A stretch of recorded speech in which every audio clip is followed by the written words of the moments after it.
Hi, my name's Kate Locke. I'm a Marine Conservation Officer at the Cymru Marine Conservation Zone.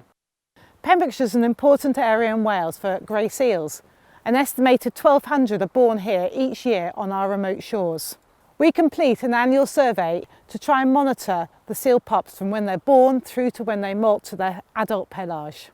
We've been completing these surveys since the 1980s, and this long-term data set has helped us gather evidence on the health of the population so we can protect it for the future.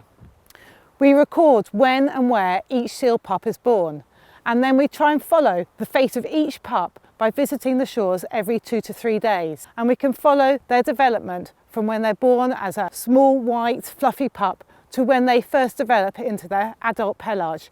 This takes approximately 15 to 20 days, and then the seal pups have to fend for themselves in their new adult life.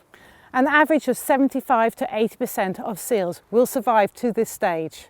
The largest natural challenge for grey seals is the weather, when autumn storms will hit our shores and there will be some fatalities. However, a growing threat of plastic pollution is also there, and netting can be found sometimes around the necks of some of the seals. Seal diet studies have also shown that small pieces of plastic have been found in their faeces.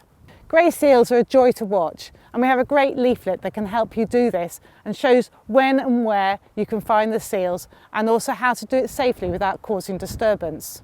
You can pick up one of these leaflets in our marine exhibition or download it from the website.